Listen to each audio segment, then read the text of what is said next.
Terima kasih Anda masih bersama kami. Saudara, sesosok mayat pria tanpa kepala ditemukan di saluran irigasi sawah di Kecamatan Megalu, Kabupaten Jombang, Rabu siang. Selang beberapa jam, warga Kecamatan Tembelang, Jombang menemukan potongan kepala manusia di sungai yang diduga bagian tubuh korban. Penemuan mayat diduga korban mutilasi terjadi di Desa Duku Arum, Kecamatan Megalu, Kabupaten Jombang, Rabu siang. Posisi mayat tengkurap di saluran irigasi sawah. Saat ditemukan kondisi korban tanpa mengenakan busana dan sudah mengeluarkan bau busuk. Diduga korban sudah meninggal sekitar 4 hari. Polisi langsung mengevakuasi mayat tanpa identitas itu ke rumah sakit untuk proses identifikasi. Kira-kira 100 meter. Terus? Lihat seperti ada orang-orangan sawah, tapi kok nggak ada kepalanya. Terus saya nggak berani dekat. Selang beberapa jam, warga di desa pesantren Kecamatan Tembelang, Jombang menemukan potongan kepala yang diduga bagian dari tubuh korban. Potongan kepala ditemukan di sungai dalam kondisi mulai membusuk. Meski demikian, kondisi wajah korban belum terlalu rusak, hingga masih bisa dikenali. Bagian tubuh itu langsung dievakuasi polisi ke Rumah Sakit Bayangkara, Kediri.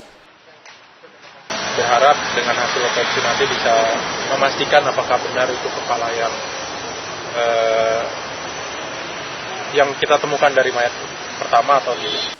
Polisi menunggu pemeriksaan tim DVI untuk memastikan identitas korban dan penyebab kematiannya. Dwi Mujarso melaporkan dari Jombang. Saudara, diduga menghindari mobil yang terparkir di pinggir jalan, sebuah sepeda motor yang ditumpangi suami istri di Situbondo tertabrak truk tronton. Peristiwa ini mengakibatkan sang istri yang dibonceng terpental dan tewas terlindas truk. Tangis histeris Eko Wejirianto pecah begitu melihat tubuh istrinya tergeletak di badan jalan dalam kondisi sudah tidak bernyawa Rabu siang. Kecelakaan yang terjadi di Jalan Ahmad Yani, Kecamatan Kota Situbondo, mengakibatkan Cici Andriani tewas seketika di lokasi kejadian. Kondisi tubuhnya wanita Parubaya, warga Kelurahan Patokan, Kecamatan Kota Situbondo, mengenaskan usai terlindas truk tronton. Tubuh korban kemudian segera dievakuasi ke kamar jenazah rumah sakit diiringi tangis sang suami. Untuk menyelidiki penyebab kecelakaan, polisi langsung melakukan olah TKP dan memintai keterangan sejumlah saksi. Motor yang dikendarai korban diketahui melaju dari arah barat dengan kecepatan sedang. Warga menyebut motor korban tiba-tiba mengambil haluan ke kanan lantaran menghindari lubang di badan jalan. Naas, dari arah belakang melaju truk tronton yang langsung menabrak motor pasutri itu. Ya, hindari lubang jalan itu. Setelah itu sampingnya ada truk. Ya truknya otomatis nggak sempat ya. Akhirnya masuk ke dalam kolongnya truk. Yang suaminya sempat sama sepedanya ke kiri. Kelindas atau gimana, Pak? Terlindas. Tadi sempat menghindar sebenarnya orangnya, cuma ya jalan ramai waktu itu. Tadi ya. Panjang jalan ini rusak ya, rusak parah ya? Iya, mulai dari Banyu Glukur sampai sini kan.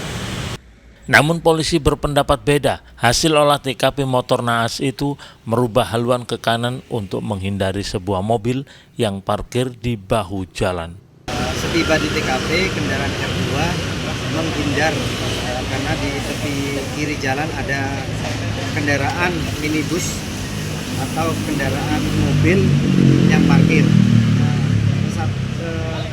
Bersamaan dengan truk yang lewat di sebelah kanan tersenggol di badan jalan, di bahu jalan truk, terus kejadian laka lantas.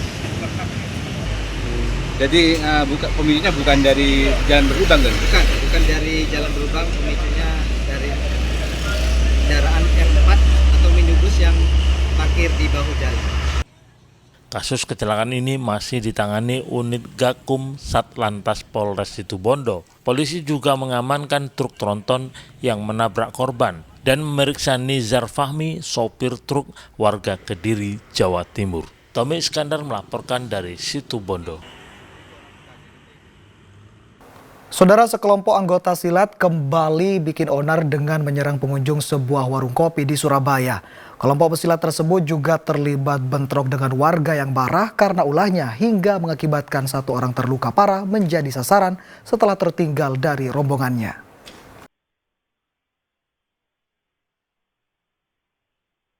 Dalam rekaman CCTV terlihat sekelompok pesilat menyerang warung kopi di Jalan Kelakah Rejo, Benowo, Surabaya. Mereka menyerang pengunjung warkop dengan melempar helm serta merusak sepeda motor yang diparkir di jalan. Tak berhenti di situ, oknum perguruan silat itu juga bentrok dengan warga di Jalan Banjar Sugihan. Satu orang terluka parah karena menjadi sasaran setelah tertinggal dari rombongan. Kanit Jatanras Satreskrim Polrestabes Surabaya, Ibtu Bobi Elsam, mengatakan rombongan korban juga diserang warga saat melintas di TKP karena marah mendengar adanya penyerangan di warkop. Polisi menangkap 3 pelaku pengeroyokan, diantaranya DEH 20 tahun, MS 20 tahun, dan RAR 17 tahun. Semuanya warga Banjar Sugihan, Surabaya. Telah terjadi peristiwa pengeroyokan di mana korban ini adalah salah satu dari anggota perguruan silat, di mana terjadi di Banjar Sugihan, tepatnya di depan Gil Honda Banjar Sugihan. Untuk kronologisnya mungkin pada saat rombongan korban ini melewati jalan tersebut, kemudian dilakukan penyerangan dari warga sekitar. Ada informasi sebelumnya ada pelemparan batu ke arah perkampungan seperti itu. Sementara kami sudah mengamankan 3 orang, di mana 1 orang adalah anak di bawah umur, jadi kami tidak lakukan penahanan dan kita akan terus kembangkan untuk pelaku yang lain. 2 pelaku dewasa dijerat dengan pasal 170 KUHP dengan ancaman hukuman paling lama 5 tahun penjara. Sementara terhadap anak di bawah umur dibawa ke Dinas Sosial Surabaya. Selamat Riyadi melaporkan dari Surabaya. Saudara, residivis buronan kasus pencurian sepeda motor dibekuk tim Reskrim Polres Bangkalan. Meski berusaha kabur ke dalam hutan, polisi berhasil memburunya hingga tertangkap. Tim Reskrim Polres Bangkalan terlibat aksi kejar-kejaran dengan tersangka buron penadah sepeda motor curian di Kecamatan 10 Bangkalan. Upaya pengejaran tersangka nyaris gagal karena tersangka berusaha kabur ke dalam hutan yang berlokasi di belakang rumahnya. Meski demikian, tersangka berinisial MU akhirnya berhasil ditangkap dan dibawa ke Mapolres Bangkalan. Tersangka merupakan penadah sepeda motor hasil curian dari komplotannya. Tersangka MU sudah 2 kali masuk penjara dengan kasus yang sama dan baru keluar buih 1 tahun lalu. Alhamdulillah, si M ini kami tangkap, kami berusaha amankan. Setelah kami dalami juga, ternyata M ini yang kami kejar merupakan seorang residivis yang baru keluar 2 tahun yang lalu. Yang bersangkutan sudah 2 kali masuk. Yang pertama kena 4 bulan, yang kedua kena 5 tahun. Yang saat ini nanti coba kita maksimalkan. Kasus curanmor juga sebelumnya? Kasus curanmor. Ini sendirian dan pelakunya? Sendirian.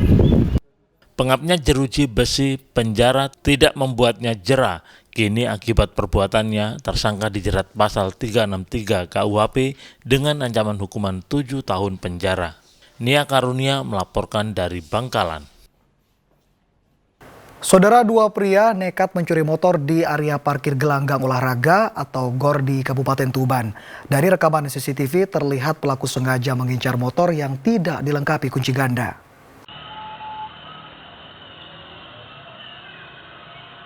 Dua pria nekat mencuri motor di area parkir GOR Rangga Jaya Anoraga, Kabupaten Tuban. 2 pelaku datang berboncengan sepeda motor. 1 pelaku lalu berjalan kaki menuju parkiran untuk mencari sasaran. Pelaku diduga sengaja mengincar motor yang tidak dilengkapi dengan kunci ganda. Dan tanpa melihat situasi sekitar, pelaku langsung menggasak motor metik yang tengah terparkir. Motor hasil curian kemudian didorong menggunakan motor lain yang dibawa oleh pelaku lalu kabur. Pihak kepolisian masih menyelidiki pelaku curanmor berdasarkan rekaman CCTV di areal GOR. Setelah keluar dari GOR ini, pelaku berjalan ke arah utara, kemudian kami ikuti CCTV kemungkinan arah larinya pelaku ini. Jadi untuk identifikasi pelaku ini kami sudah ada beberapa nama yang kami curigai yang memang sudah pemain, sudah pelaku lama ini. Untuk tindak lanjutnya tentu saja segera kita lakukan penangkapan dengan upaya penyelidikan lebih lanjut. Polisi mengimbau warga lebih berhati-hati dan disarankan melengkapi motor dengan kunci ganda agar tidak menjadi sasaran empuk pencuri. Sapadi Ranuwijaya melaporkan dari Tuban. Kita beralih ke informasi lain, saudara. Jelang perayaan Valentine, pedagang bunga di Pasar Bunga Kayun, Surabaya panen cuan. Menyambut momen Hari Kasih Sayang, pedagang membuat kreasi aneka buket bunga hingga penjualannya meningkat 80% dibanding hari biasanya. Jelang perayaan Valentine, pedagang bunga di Pasar Bunga Kayun, Surabaya panen cuan. Hampir tiap hari, Pasar Bunga Kayun, Surabaya ramai dikunjungi pembeli bunga Valentine. Pengunjung mayoritas adalah para ABG dan muda-mudi yang akan merayakan Hari Kasih Sayang. Mereka mencari buket bunga mawar merah dan bunga lili atau buket bunga asli untuk kekasih maupun orang tua mereka. Ini untuk apa? Untuk Valentine nanti hari juga. Ini nyari bunga yang model seperti apa? Buket ya, yang langsung banyak gitu yang udah direp juga. Jadi termasuk yang penganut yang bunga yang asli atau yang ada yang kertas asli. atau yang asli ya? Ya. Ini mau cari yang bunga yang seperti apa? Lebih nyari ke roses gitu, terus sama kayak nyari pokoknya bunga yang bisa bikin buket gitu. Buket gitu ya. Itu mau dihadiahkan untuk siapa sih di Valentine ini? Buat saya sendiri sih. Sendiri ya. Bukan ke pacar atau gimana? Itu ke pacar saya juga. Jadi sama pacar juga ya. Setiap tahun pedagang bunga selalu berinovasi untuk membuat kreasi bunga Valentine dan buket yang indah dan menarik. Satu di antaranya berupa paket tas bunga yang berisikan boneka beruang, coklat, dan bunga artifisial alias bunga tiruan. Pedagang mengaku bunga favorit yang dicari pada momen Valentine ini adalah buket bunga mawar merah. Dalam sehari buket ini bisa terjual 25 buah. Varian itu biasanya tuh warna identik warna merah sih. Kayak yang paling best seller itu warna mawar merah, kayak bunga lili gitu. Itu yang paling best seller di hari-hari kesayangan nanti. Sejak 5 hari terakhir penjualan bunga Valentine meningkat hingga 80% dari hari biasanya. Untuk harga bunga Valentine beragam, mulai dari Rp15.000 untuk satu tangkainya. Sementara untuk buket bunga mulai dari harga Rp100.000 hingga jutaan rupiah. Wahyu Pratama melaporkan dari Surabaya. Saudara, kebun durian yang menyediakan berbagai jenis durian murah berkualitas di Jember banyak diburu penikmat durian. Menariknya, pengunjung hanya bisa membeli durian yang jatuh dari pohonnya. Bahkan pengelola kebun memberi garansi jika rasa durian tak sesuai harapan tidak usah dibayar.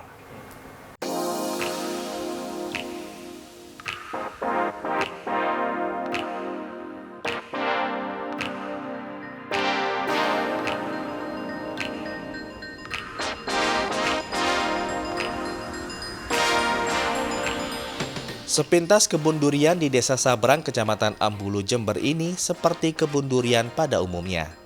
Dengan 130 pohon durian yang ukurannya tergolong pendek.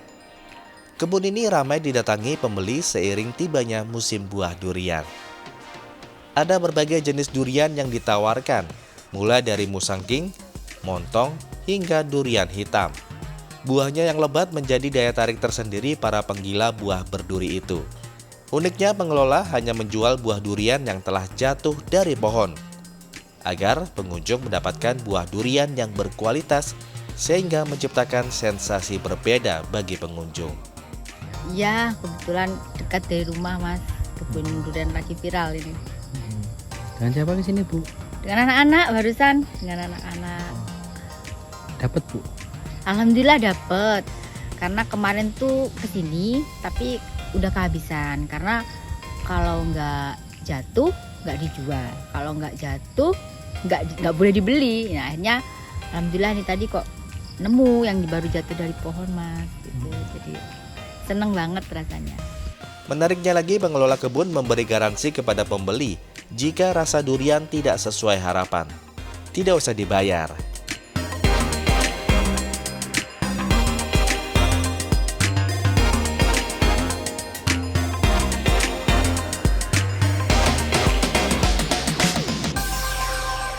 kita jual mulai tahun 2023 tahun kemarin, kemarin itu kita jual sampai tahun ini masih 2 tahun lah kita jual. Di sini kalau enggak jatuh dari pohon kita enggak jual, Mas. Nah, terus kita ada garansi juga. Kalau umpama busuk kita ganti. Jadi biar pembeli itu konsumen tidak kecewa. Itu garansi untuk yang dipecah di sini atau dibawa pulang? Meskipun dibawa pulang, asalkan waktu pecah difoto. Kalau ada busuk apaan kirim ke saya, baru kalau ke sini saya ganti. Selain bisa menikmati durian murah dengan rasa berkualitas, di kebun ini pengunjung juga bisa mendapatkan edukasi tentang cara tanam, perawatan, hingga tanda-tanda buah durian yang telah matang. Tommy Iskandar melaporkan dari Jember.